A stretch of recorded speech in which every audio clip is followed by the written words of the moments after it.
Hello everybody, it's Ines Tubashka from InspiredFitStrong.com.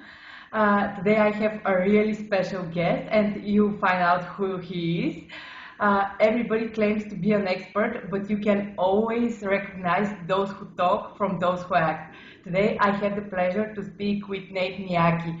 He's the author of The Truth About Carbs, Rise Above the Samurai Diet, The Way of a Cancer Warrior, and a contributing writer to some of the most popular websites in the fitness industry. Today is the one-day release sale of his latest book, A Future so don't miss the chance to grab a copy of it. In life, it is not about knowledge, but about acting and getting real results. I'm not quite sure what it is about Nate that makes him so easygoing, yet so successful. But obviously, he's doing something right, and I'm gonna find out what it is. So, hello, Nate. How are you? Hey, thanks for having me, man. That was quite an intro. Now I'm nervous. I was all excited. Now I'm nervous. You talked me up so much.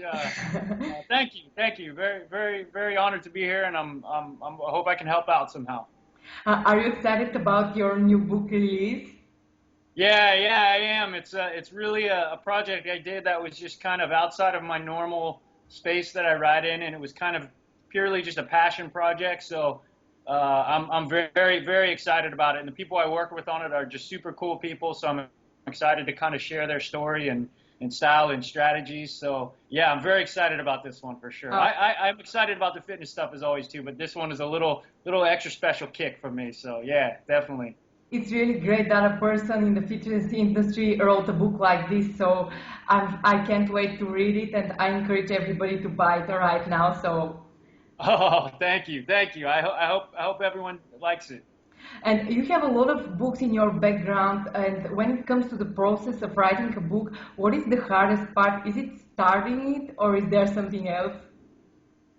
Yeah, I think I learned this great process actually. I struggled for a while because I kind of would jump around just writing a bunch of different things, and I write every day, so it's kind of I really enjoy writing. So, but I read this really great a couple of books by this guy named Steve Scott, and it was kind of his whole process of how he does it. Like what always got me hung up in the beginning was trying to write the perfect book right from the beginning. Like so he's like, hey, don't try to write perfectly from the beginning. Just get all those thoughts whatever book you're working on, get all those thoughts out of your head and just get it down on paper first, whether it's just, brainstorming or notes and quotes, or it doesn't have to be perfect. It doesn't have to be grammatically perfect.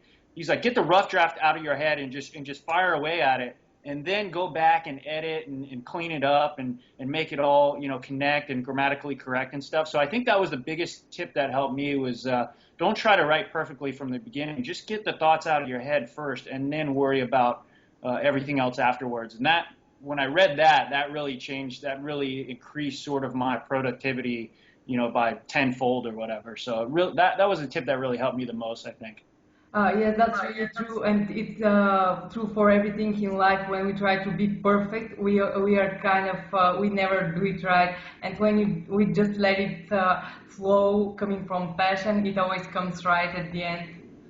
Totally, and that, you're right. It applies to everything. Sometimes it's just about taking action and then kind of refining and improving from that starting point. But yeah, definitely.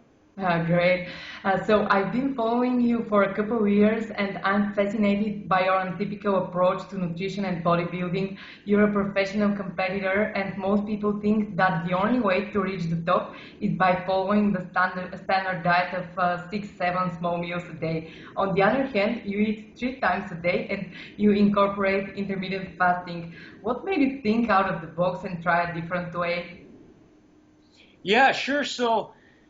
I personally, I only really follow guys who kind of combine both scientific research and practical experience. I think that's not to say I don't value people who only kind of have one or the other, but for me personally, in who I follow, I only really follow the guys who can kind of combine those things. And so initially it was a lot of, it came out of two reasons. One was just out of practicality. As my career started to develop, I started getting some offers to represent certain fitness brands and doing some photo shoots here and there. So I had to be kind of in shape year round. It wasn't one of these things where I could, do competitions and kind of diet hard and then kind of rebound and have this off season, it was kind of like I had to be on all the time. So I started looking for more sustainable and enjoyable ways to do that. And then it really was getting exposure to some of the guys who were coming out with a lot of research, guys like Martin Burkhan and Alan Aragon and Lyle McDonald and people like this who,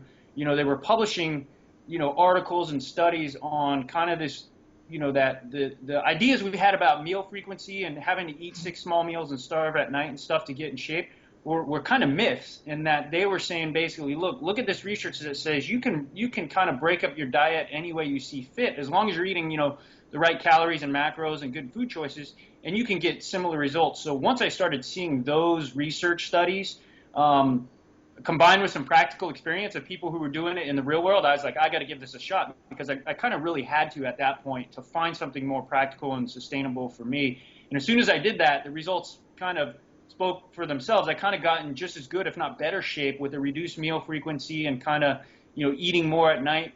And since then, I haven't really changed that, because I'm like, it just makes it so much easier to diet and to stay in shape and to stay lean year round. So that's kind of how I kind of made that transition. And it's not to say that, bodybuilding nutrition can't work, because it worked well for me for many years, but it's just that I found that this new approach to kind of less meals and, incorporating IF and eating more at night all helped make the dieting process a lot easier. So if that makes sense. Yes, and it allows you to have a lifestyle out of fitness, right? Sure.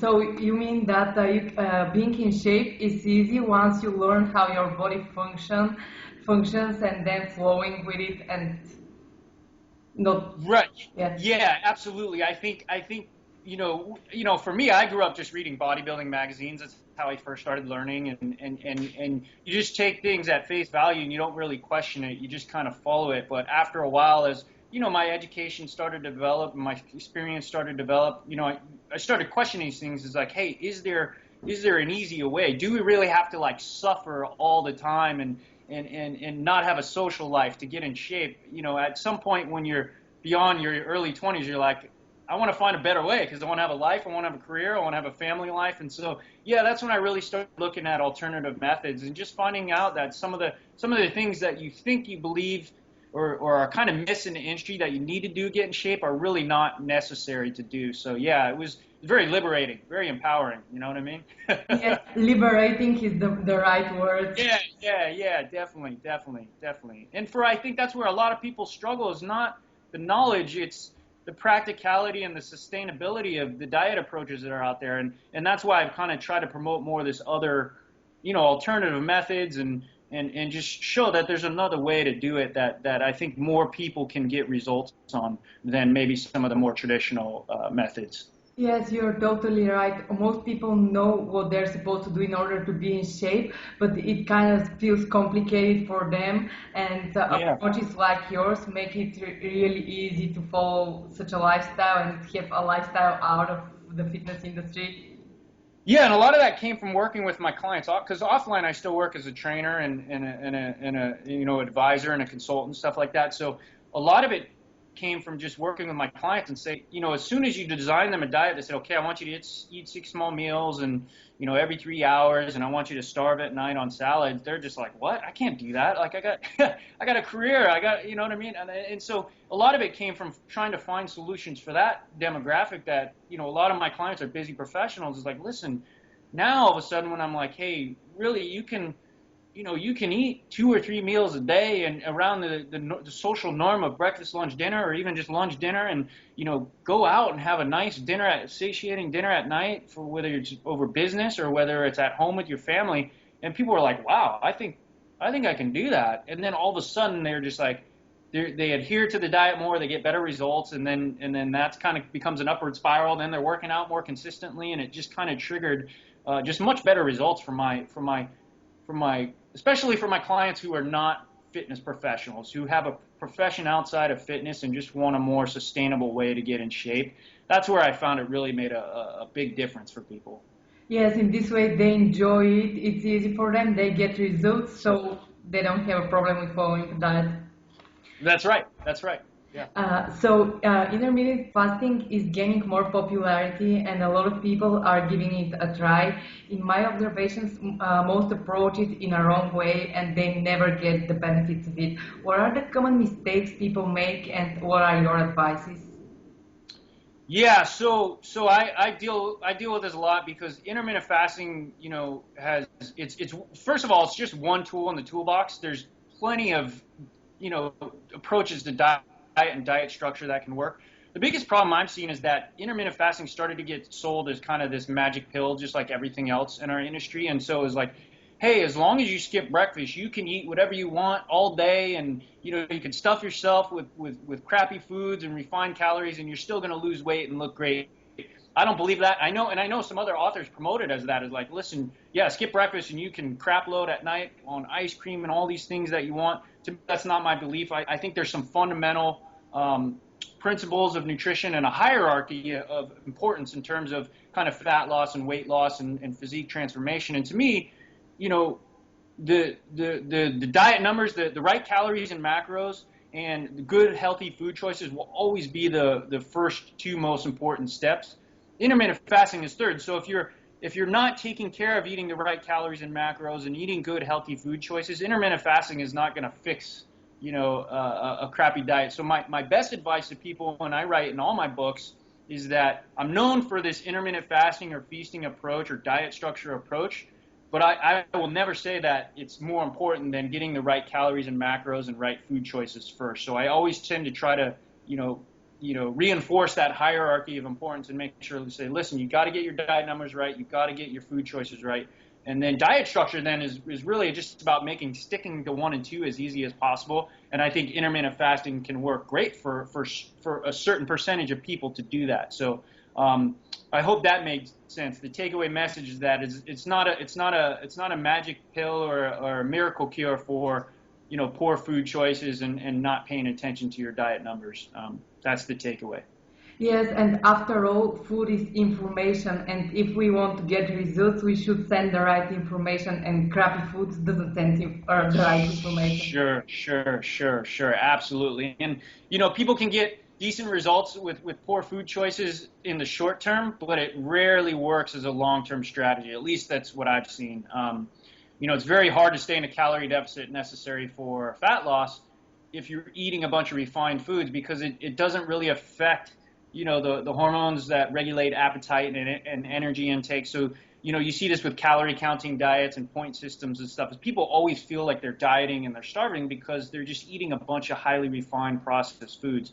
Now, to me, I think there's a good mix of that, of emphasizing predominantly whole, real, natural foods, and then having a little bit of flexibility with food choices. But I don't think you should make the foundation of your diet refined crappy foods. Kind of if it fits your macros is not something I agree with on the extreme levels, but I think there's a good mix we can find. But yeah, definitely you got to listen to your body too.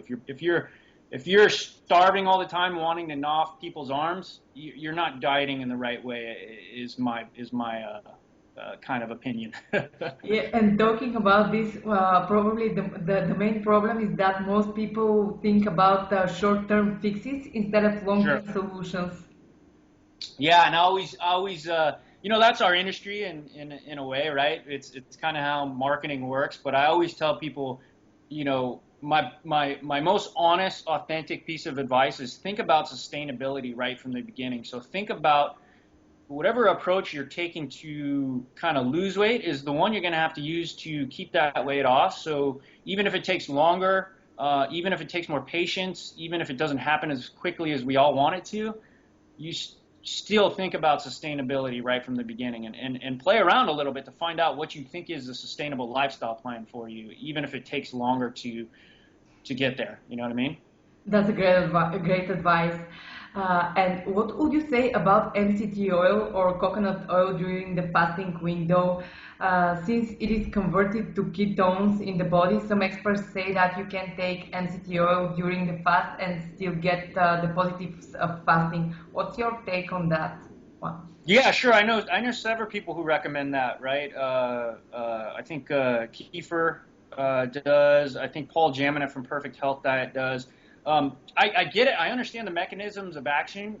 I don't know if it's necessary. Well, let's take a step back. Again, numbers are the most important, right? So, if some coconut oil and MCT oil fits within your macronutrients for the day and it makes dieting easier, I say go for it. It's just, to me, I don't think there's anything super necessary or magical about it, because one thing too is I don't necessarily recommend ketogenic or the need for ketones or ketogenic diets to optimize weight loss. So for me, on my plans, like you're eating a bigger meal at night with some carbohydrates, you have plenty of ketones are really about fueling the brain when there's not adequate fuel. With a carb-based dinner the night before, you have plenty of liver glycogen stored to regulate normal blood sugar and brain function. So the need for ketones with kind of the way I go about it is not as necessary maybe with someone who follows a more ketogenic approach. I know this is kind of confusing, but I just don't think it's necessary, but I'm not against it either. So what I say is with all these types of things, with these kind of biohacks or whatever, is test it out and see if it does make your diet plan easier to stick to. And if it works, great. If not, I don't think it's absolutely necessary. I don't think it's detrimental either. So I think people can test it out and see how it works. For me, I don't feel like I need it. I feel great in the morning because, again, I've eaten a carb-loaded meal the night before. So again, plenty of blood sugar for brain function and all that stuff without the need for spiking ketones, if that kind of answers it or makes sense. Yes, and some people they have a problem with the hunger in the morning, and probably that's why they're trying to take MCT oil or coconut oil. And Sure. do you take some supplements in the morning, or you just don't take anything before you eat? Yeah, no. For me, I don't really take any supplements, and I do understand that. Yes, for a lot of people who try intermittent fasting, the MCT oil does help with hunger, and for a lot of people, it helps with their just overall functioning and energy for workouts and stuff. And that's what I said.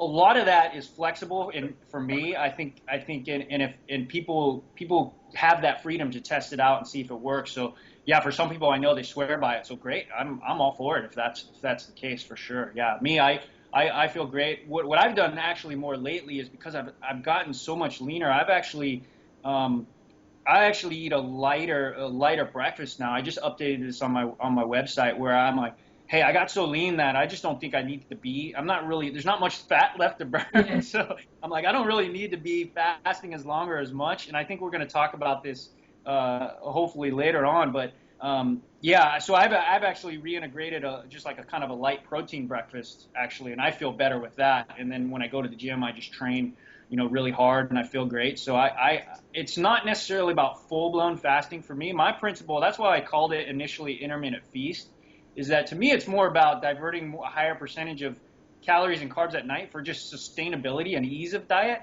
What people do during the day, I'm a lot more flexible with than some of these other, hey, you have to do this or that. I'm like, hey, again, meal frequency is about making your plan as easy as possible. For me, that's the key hook is diverting a little bit more calories and carbs tonight. But play around with during the day with where you get the best energy and cognitive function and where you feel the best, because that's what you want your diet to do. You don't want to have to suffer on any diet plan, whether it's intermittent fasting or bodybuilding nutrition, to get the results when there's better ways of going about doing it, and you have that freedom and flexibility to find that. So, I put out stuff in the system, but please don't ever take mine as like gospel. Please feel the freedom and flexibility to test around to see what works, and if it's some kind of hybrid plan, that's great too. What you shared is great because it's the proof that the diet is not something static but something dynamic, and you should adjust it to the way you feel. Yeah, and my main message, I mean, we're going to talk about a lot of specific topics, is that, again, if we can, it's kind of a summary of what we talked about. There's a hierarchy of importance. If you get your calories and macronutrients right, if you're optimizing good, healthy food choices, please feel the freedom. And I know some people don't like hearing it because they want to be told exactly what to do, but please feel that freedom to test and assess your diet structure to see what makes it the easiest and the most practical to follow. You don't have to follow any diet structure, whether it's intermittent fasting or bodybuilding nutrition or whatever. You have the freedom to find exactly what works for you. And like you said, mine has evolved a little bit. It's always been. I was going to do a post actually. I might do this. You're triggering. Is like I've tested all these different meal frequency distributions over the last 5 years. what has stayed consistent is my numbers and my food choices, and I've been able to get in, pretty good, decent shape with a variety of different diet structures. The only key hook, like I said, is that with all of those, my biggest meal was always at night. But beyond that, there was a lot of frequency and changes within what I did during the day, and it got me just as good results. So that was kind of my N=1 experiment right there, that a variety of approaches can work. So sorry I'm rambling, but I'm just excited about this because I hope it gives people more sustainable ways in the long term to find what works for them. Yes, it's great that you're sharing it because I'm sure that it will help a lot of people. And what Cool. do you think about intermittent fasting and women? Is there some concerns about women and fasting? Yeah, I definitely saw a lot of the articles and stuff that was coming out, but one of the guys I read who wrote a brilliant kind of response to that, and I couldn't do it better myself, so I definitely want to give him credit, is Brad Pilon. He writes about intermittent fasting a lot, and Eat Stop Eat is his approach. It's different than mine because I believe in more daily intermittent fasting than the all day, twice a week fasting. But he's got a ton of research, ton of great stuff in the industry on fasting, and he kind of wrote a great piece. And he's like, you can't look at one piece of a diet in isolation without looking at it in the broad context of things. So he said a lot of the people who were coming down on intermittent fasting were basically pointing out to people who were kind of taking an extreme approach and added intermittent fasting on top of that, if that makes sense. So he was talking about, hey, some of these women they were already doing 2 hours of cardio a day, twice a day, and already on very low calories, below what should have been doing, already following very low carb diets,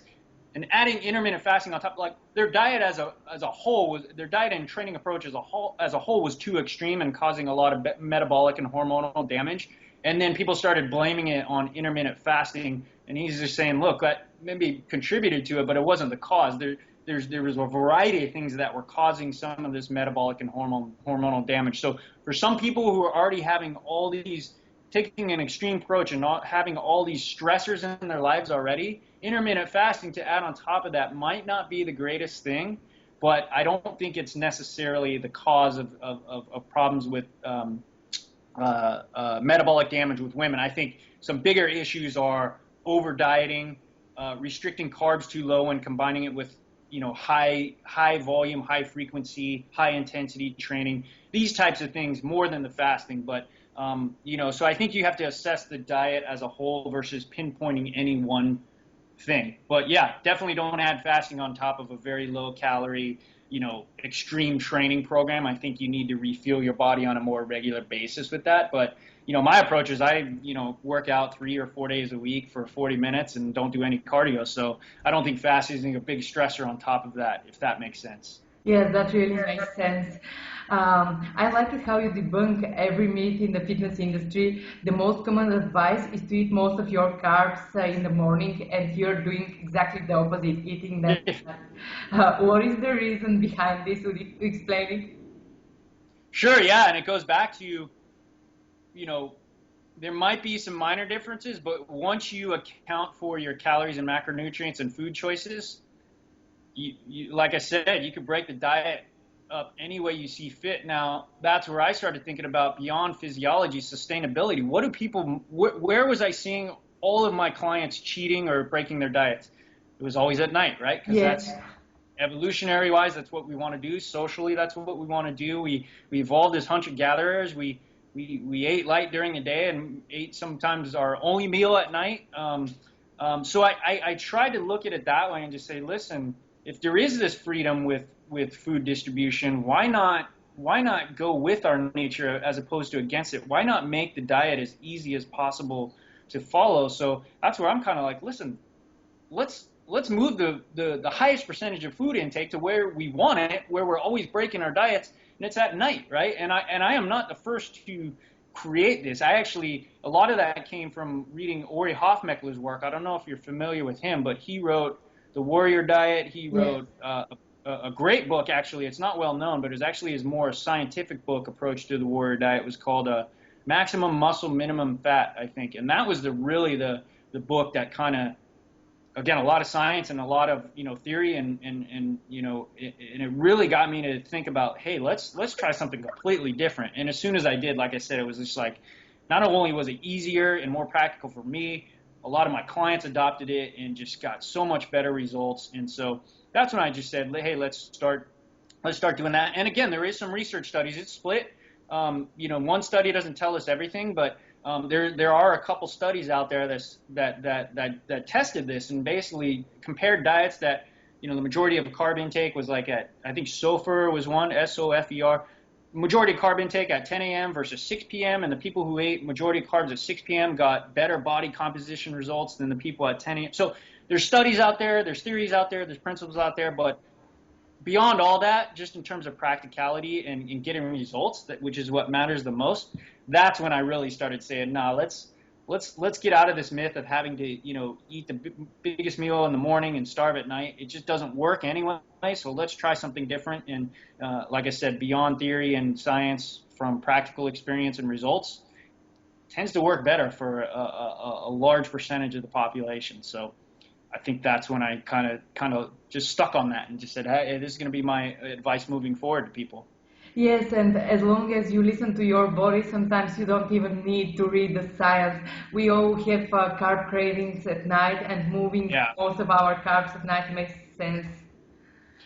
Yeah, and like as I said, it just in terms of in practical experience, man, like people in the real world, when they start adopting this plan, they're like, holy cow, it just makes sticking to the diet so much easier. Because if you come home and you had a long day and you're going to eat a stick of celery and try to go to bed, you're like, no, where's that ice cream, man? I'm starving. But if you come home and you're having a nice big piece of fish and some rice and some vegetables, you're not hungry. We all love ice cream, right? So we're still going to want it, but we're much less likely to just be like, I got to have some ice cream right now because I'm starving. It's like you're satiated, so you can go to bed satisfied without kind of those cravings dancing around in your head. And like I said, it just makes it a lot easier. Yes, it's worth trying this. It's worth trying. And if it doesn't work, go back to traditional dieting. I just hope, a little bit of science and a little bit of experience and a little bit of my own experience gives people the confidence to at least try something different. If what they're doing now is not working for them.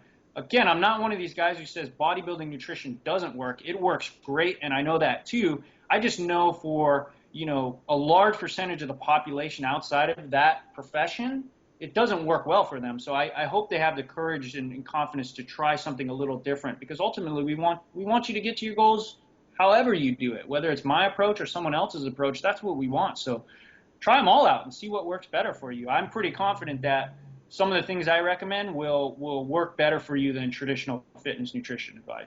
Yes, and after all, life is an experiment, and you just gain some knowledge and experience, and they help you achieve your goals. So trying doesn't bother. So you pretty much answered my next question, but I'm still gonna formulate it and ask it. Sure.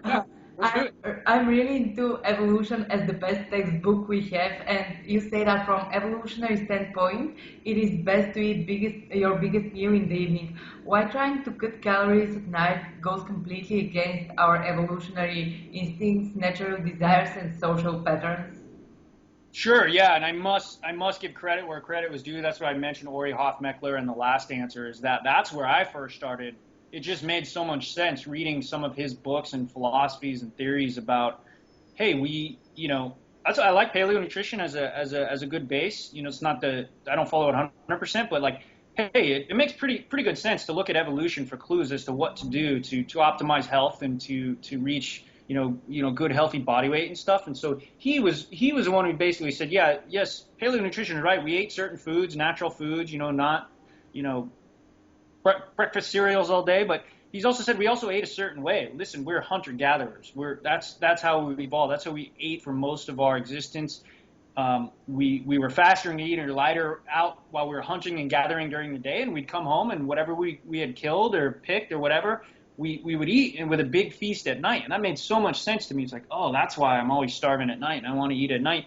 And then he also mentioned cultures that did the same thing. Some of the Ramadan fasting cultures, some of the cultures who don't obsess about dieting, they tend to eat, a bigger meal at night, right? So That's kind of where we look at evolution. We look at healthy cultures and say, I think the Katavan diet is another one where they're like, hey, they eat the biggest meal at night. And so that's where it just made so much sense beyond, and he presented science too, but it made so much sense from a practical and logical perspective that, that's where I started.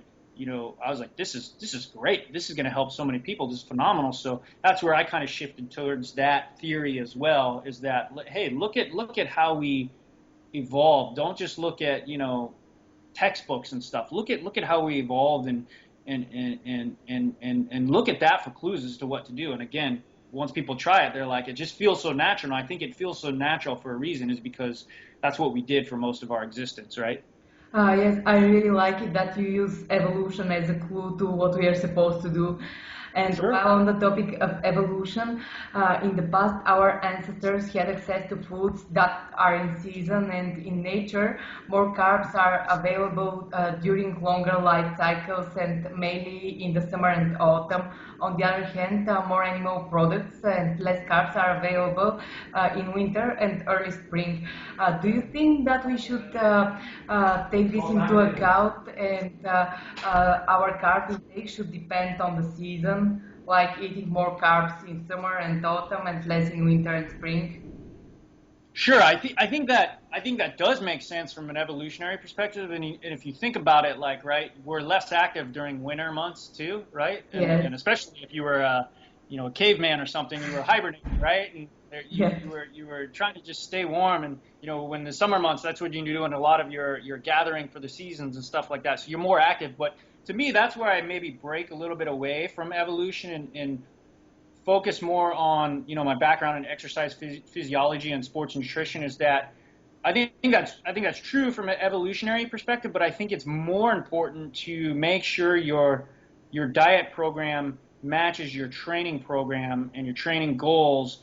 And these days, cavemen were, again, their activity levels were seasonal as well, whereas these days we train year round, most of us, right? So I think it's more important to match your carb levels to your training program than it is to try to fit into an evolutionary model. So for me, I tend to eat, more towards that. Hey, what am I doing in my training program? What are my current physique goals?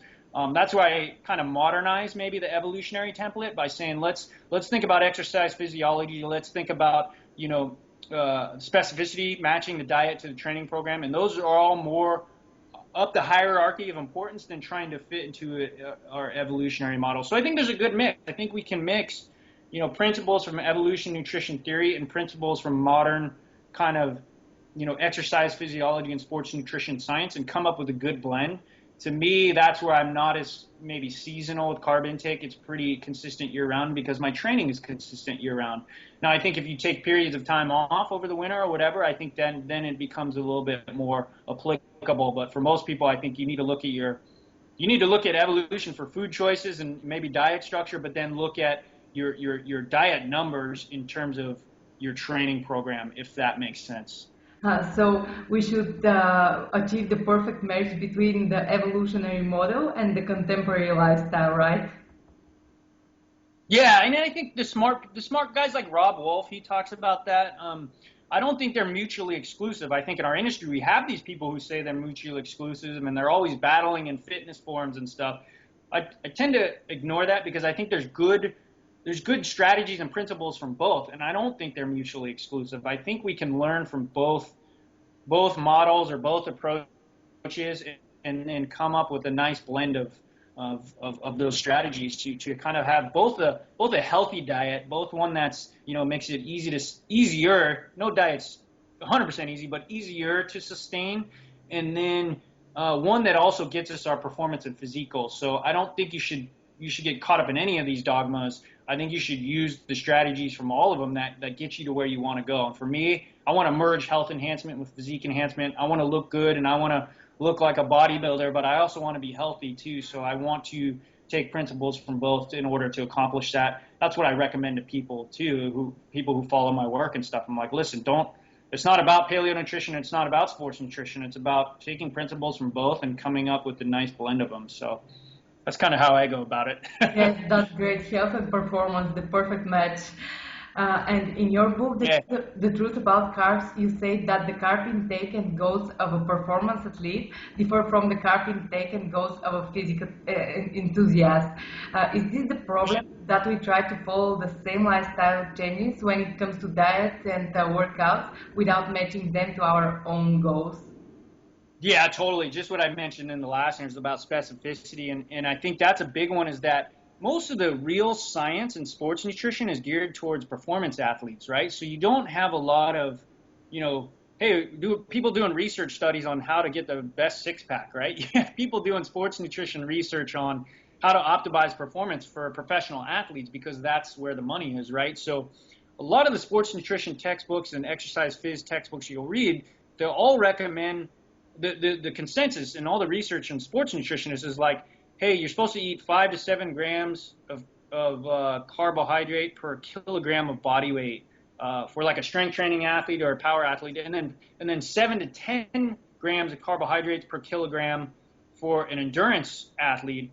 That's a lot of carbs. I mean, that's for someone like me who's is like 70 kilograms or 165 pounds. I mean, that's like anywhere from 500 to 700 grams of carbohydrates a day. I think that's way too much for someone who's trying to get lean. I mean, that's just a lot of carbohydrates. So for me, that's where it goes even beyond sports nutrition and looking like at experience in bodybuilding and natural bodybuilding and physique. And that's where you see more moderate carb intake, but definitely not as high as performance athletes. And that makes sense because performance athletes, their goal is to optimize performance, whereas someone who's interested in physique transformation, they're more interested in how their training program makes them ultimately look and losing fat and being real lean. So I guess what I'm saying is that performance athletes are probably going to need more carbs than someone who's trying to lose body fat and transform their physique. So that's where I went more towards like traditional bodybuilding recommendations, which are more like 1 to 2 grams of carbohydrate per pound of body weight. I'm not too sure what that translates to in kilograms. I think that's 2.2 to 4 or something, yes. Right? So it's less than that, 5 to 7 or 7 to 10, but it's still not a no carb diet, because I still think you do need some carbs to fuel anaerobic training and strength training. You just don't need as much as the athlete who's doing 2-hour sessions of bike rides or on the soccer field or on the football field. You just don't need the same level of carbohydrates as that type of athlete. So that's kind of where you do specificity. Performance nutrition is different than physique nutrition, right? So there's discrepancies even there where you have to research those and get people to the appropriate starting places based on those different goals, right? Yes, and well, on this topic, so the carb intake of a sedentary individual should differ from the carb intake of an athlete. That's right. Yes, I think that's where lower carb diets they gained a lot of popularity, right? And for good reason. They work because most people, especially I don't know where it is but like in America here, typical Y2K diet, it's just refined processed carbs, sugars, flours, kids cereal, snack packs, all these types of food that the average sedentary office worker who's sitting around all day not burning a ton of carbohydrates is just bombarding their body with carbohydrates and refined sugars all day, and they're not only completely overeating carbs, they're completely overeating calories and everything else. But yeah, I just think I do this when I go into corporate wellness programs and speak. Like, listen, that paleo diet we talked about, that's just kind of the most traditionally understood version, which is a little bit lower carbs, right? You're getting mostly from fruits and vegetables and maybe some root vegetables like sweet potatoes. That is a great approach for someone who's sedentary because they just don't burn through a lot of carbohydrates. You can not have to go to a ketogenic diet, but you could eat 100, 125 grams carbs a day, have plenty of liver glycogen, brain sugar functioning and cognitive functioning and things like that, and not get the drawbacks of really more extreme no carb diets, but you get the benefits of cutting those carbs way back into a more appropriate level for the sedentary person. I also think that's where athletes get confused, and because of the popularity and success of that, they think they need to go lower carb too, when in reality they don't necessarily need to, because they're burning through much more carbs every day than a sedentary person. So that was rambling. Sorry. Yeah, I think just think sedentary people can get better results with a lower carb approach, but an athlete doesn't necessarily need to get that low in carbohydrates, if that makes sense. Yes, and ketogenic diets are more appropriate for somebody with a disease like neurological disease, right? Yeah. I'm not an expert in keto diets. I mean, I have colleagues that study that on a regular basis. For me, there's certain diseases that there's definitely a lot of research on that. Like you said, neurological diseases, Alzheimer's. I think there's specific forms of cancer they're doing research on. Their ketogenic diets are appropriate, but that's not my expertise, and I don't provide advice for someone who's suffering from those types of diseases. My advice is for the relatively normal, healthy person who's just looking to lose some weight. I do not think ketogenic diets are necessary nor advantageous for that demographic. I think that it's not a great long-term strategy, and I don't think keto diets are necessary. And there's research on that, right? Like there's this one study that showed lower carb but non-ketogenic diets versus full-blown ketogenic diets and weight loss, and with calories and protein controlled, the results were the same. The only difference was that people on the keto diets had a lot of metabolic and psychological like side effects from going too low in carbs. So I just don't think it's necessary for most people. I think cutting back carbs for a lot of sedentary people is a good idea. I just don't think you need to go all the way into those keto zones to get results. Yes, and ketogenic diets are harder to follow, so it will be easier for the average person to follow another type of diet with more. Yeah, absolutely. And it's not that keto diets can't work. I mean, I don't want to say that. I just don't think they're necessary. Yes. If that makes sense. Yes, so I often joke that I never run unless I'm running for the bus or trying to run away from a dinosaur. So in short, I'm not really into cardio as a mean to get in shape. Here you once again debunk the myth about being really ripped and doing cardio. How does one accomplish low body fat levels without eliminating carbohydrates or doing tons of cardio? Yeah, that's kind of the thing too. Is I hate cardio too. I love strength. So my approach is a little different. I should probably go into the big picture. Is that I use diet for 80% of fat loss. So I think too many people try to out-train a poor diet. And again, if you're looking at, hey, if you're a 20-year-old and you can be in the gym, twice a day for 2 hours, and you want to do all that cardio to offset a higher calorie load, go for it. But that's not me. I got a career I'm trying to have, and a social life and a family life. I want to take the most efficient route to fat loss possible. For me, the most efficient route is to use diet for 80% of your fat loss. So you need to be in a calorie deficit to lose fat.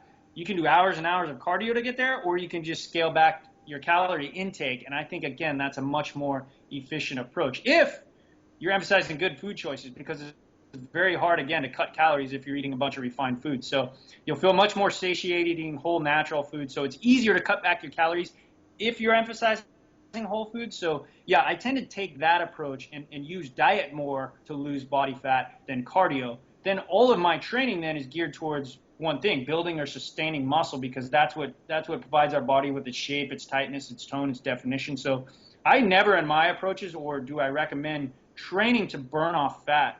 Training is always dedicated toward building muscle, and then the diet is used predominantly to strip away body fat. So the need with my approach of cardio is low to no. Like, hey, diet first, strength training second, and then the only thing I do tell people is like, hey, if you're trying to peak, then you might get out there and walk a little bit more, just not as a formal cardiovascular training session, but just as added activity and a little bit of extra calorie burning in your day that doesn't inhibit your recovery from, the higher intensity training. So for me, that's the approach I take. It's not the only one, but I believe for like a busy professional, it's the most efficient one. And again, that all it takes is, hey, go to the gym 3 days a week and strength train, do a little extra walking, and then use dietary approaches to get the rest of your fat loss, or the most of your fat loss. So on my plans, cardio is just not that necessary. And again, I think it's the understanding the difference between performance and physique goals. If your sport requires high endurance and cardiovascular efficiency and for you to sprint and change direction, well, you have to train all those needs of your sport. But for physique, none of that is completely necessary. It's calorie deficit and strength training to build muscle, so you don't need to do the hours and hours of cardio that a performance athlete would do, and you don't need to do hours and hours of cardio of someone who's trying to out-train a poor diet. Better off, more efficient, focus on your diet first, and then cardio then at that point is not as necessary. Hope that made sense, man. I'm starting to ramble. Yeah. So if we have to sum it up, maybe cardio is your precious time, eat for weight loss, and train for performance, right? Yes, beautiful. I need you to co-write my books for me. I'll get author. What are the carb sources you encourage people to eat? Yeah, so that's where I've kind of, people are familiar with the paleo approach. I've kind of learned a lot in terms of, what kind of carb sources can be problematic in terms of, satiety and overeating, also in terms of GI distress and stuff. So I tend to stick with mostly the paleo model, but add in, actually it's not a paleo model. It's kind of like just, one guy who talks about it is great, Stephen Guyenet. He talks about it in terms of non-industrialized food sources, and particularly with carbohydrates. So for me, I've come to call it an island-style diet, studying different cultures in terms of that. So it's predominantly root vegetables that I recommend. So sweet potatoes, taro root I eat a lot of because my wife's Hawaiian and I'm Japanese, and it's popular in both of those diets. So root vegetables, and then rice, white rice I recommend. Still, what I recommend staying away from is some of those lessons we learned from paleo. Hey, refined sugars, very easy to overeat. Some of the problems with things like grains and some people have negative reaction to gluten, although it's, there's more research coming out that that's not maybe necessarily the case, but still I don't do well with gluten personally. And then some of the, I guess they classify them as anti-nutrients in paleo nutrition. Some of the grains that have phytic acid, which is this, compound that inhibits mineral absorption, can cause GI distress for some. So to me, I just say, hey, test and assess, always test and assess. If you do fine with like breads and grains, fine. But for me, I recommend as a starting template for people who do have suffering GI distress and fatigue or having a hard time losing weight, I recommend more the natural carb sources, so like the root vegetables and the rice and things like that. Again, I didn't come up with that. Guys like Paul Jaminet, Perfect Health Diet, has written a lot about that. And then Stephen Guyenet, who has this blog called Whole Health Source or Whole Food. I forgot what it's called, but Guyenet, Guyenet. I read a lot of his work on non-industrialized cultural diets as a nice framework that's a little bit different than paleo, a little bit more carb-based than paleo. But again, it's just getting back to more natural carb sources. So yeah, guess that's, to sum it up again, geez, so predominant starchy carb sources, root vegetables and white rice, and then all whole fruits great, obviously, and vegetables are great too. So yeah, that's island diet. And what is your take on fruits? What do you think about eating fruits? Yeah, I think that's great. I think there's the confusion over refined sugar and whole fruit, which is people say, oh, fructose is bad, so you can't eat any fruit. Well, fructose is bad in very high amounts, and that comes from people drinking 84-ounce Coca-Colas every day and stuff like that. So little bit of sugar, natural sugars from whole fruit, I think is totally great, and it's one of the highest satiety. If you look at satiety index of foods, whole fruit is one of the highest satiety index of foods, meaning that it makes it much more likely that you'll feel full eating a very low calorie food like whole fruit than a refined pastry or something like that. So a whole fruit in a diet and a fat loss diet is great, and there's some research on that where whole fruit led to better weight loss results than a no fructose or no sugar diet. But again, it goes back to with the confusion over technical topics like that, fructose, who cares? We just want to know what to eat. Always use that refined versus, real versus refined food as your kind of foundation, and it simplifies a lot of more complex nutritional topics. So I believe whole fruit is great. I believe you need to start cutting back on refined sugar, and you'll get great results. Okay, great. And people who need experts' advice the most are busy professionals. They have a busy schedule, meetings, not much time to think about their next meal or carrying Tupperware around. Most of them quit on a healthy lifestyle before they have even begun. What is the main reason behind this? Is it that the fitness industry makes it way too complicated for the average person? Yeah, that's why I try to, I talk about like the fat loss hierarchy a lot on my blog, and that's why I try to focus on that because I think there's two things. A lot of things our industry focuses on, very very minor issues that gives us 5% or less of our results, right? The next magic fat burning supplement, hey, this superfood that you need to eat for weight loss, but that's very small topic that leads to very, like I said, 5% or less of people's results. The industry doesn't focus much on the big basic steps that people need to take to get results. So yeah, that's why I always tell people, hey, before you worry about what miracle foods you're eating or trying to get the next fat burning supplement or miracle workout, look at your calories and your food choices and focus on those things first.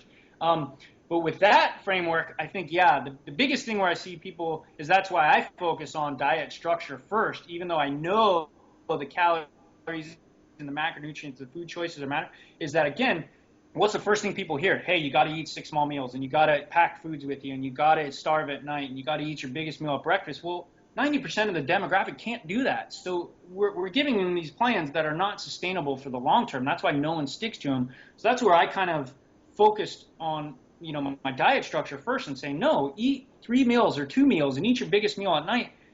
With that framework, it's so much easier to stick to. Now we can start talking about your calories and your food choices, but let's just get you on a more sustainable diet structure first and get you to understand you don't have to follow a lot of these fitness myths that make it completely impractical for non-fitness professionals. So that's why I've kind of focused on that first. I think we need to continue busting some of these myths that are holding people back from getting their goals. Like I said, it's not that it's ineffective, it's just that it's not efficient or sustainable for a high percentage of the demographic that is still struggling to lose fat and weight. So I think there's better strategies or there's better things we can focus on than a good percentage of the fitness industry does to give these people these results. So yeah, I guess that summarizes that. Let's focus on the highest level steps and also think about sustainability right from the beginning. That's when we can start making a dent in people's progress, as opposed to, and half the stuff's just geared to selling people a bunch of bullshit they don't even need. So it's like we're working against a lot of the stuff that's out there, but that's why I do this. That's what jazzes me up, is that I think if I can break through, I can help a lot of people. That's great. So making it more sustainable and focusing on the basics first before focusing on the details. And that's true of anything in life, right? Someone's having financial trouble. It's like, hey, there's all these complex investing schemes and what, but hey, if you're just blowing a bunch of money and spending more than you make, the first highest level step is to cut down on your expenses and save more than you spend, right? So, it's true of any area where you're struggling, or, there's all these quick fixes that are sold to people, but really for most people's results in pretty much every field is getting back to fundamental principles that have stood the test of time. And I think that's where, we can do a better job of that in the fitness industry. Oh, yes. And in one of your books, you say that your training program needs to match your training goals. There are a lot of training methods, but most people are trying to implement bodybuilding routines. Do you think that the body splits are the best for an average person who can train, let's say, 3-4 times a week? Or would you recommend a full body workout? Yeah, I think that depends. I think there's a lot of, from splits to full body workouts can all work. I think it depends on the person and their, like you said, how many times they come to the gym. So I have clients on all different types of programs. So, I tend to believe more in the kind of Vince Garanda approach. There's some guys, Alan Aragon talks about his approach. Charles Poliquin, they have different splits for different demographics, right? So, I believe in training more frequently. So training a muscle group well, now we're getting into program details, but training a muscle group every 3 to 5 days. So the typical bodybuilding split doesn't work for most people. Going in and doing biceps and then going in the next day and doing chest. It's not enough frequency for someone who's doing it naturally. So Mine are more like, hey, if you can train 2 days a week, you might do a full body split. Or not a split. You might just do 2 full body workouts because then you're training each muscle group once every 3 to 5 days. Now, if we go to 3 days, a lot of people, what I have on them is a alternating push-pull split. So, they might do, an A-B-A-B-A-B workout alternating weeks, but they're training each major muscle group every 3 to 5 days. When you start getting into someone who can come 4 days, then it is more like an upper-lower split. So I never really do the traditional bodybuilding splits with people. It's more either full body, upper, lower, or push pull, except for a very small percentage of people. I might go, the biggest split I do is something like chest, back, shoulders, arm, legs in a rotating pattern. But it's always training each muscle group 3 to 5 days, every 3 to 5 days, as opposed to every 7 days or once a week, or just going in and doing a body part. It's kind of bigger muscle groups for most people. And I think, for a lot of people who are just starting out, they don't even think about it's either a full body workout or a push pull. Yes, I also like the full body workouts and the push and pull, so I'm happy that you like it as well. Yeah, no, and I think a variety of training approaches can work, as long as some basic fundamental principles are there. So not to de-emphasize training, but like I said, my approach is like diet is by far the most important for how you want to look. So once you get that rock solid, a huge variety of, I've helped CrossFit. I'm not a CrossFit guy, but I'm like, yeah, you can get in shape with CrossFit if the diet's matching, right? So there's a lot of different training programs that can work great. I actually work in a training studio with, 60 different trainers, and they all have different approaches to training. And it's like, hey, the guys who pay attention to diet look great with a wide variety of training programs.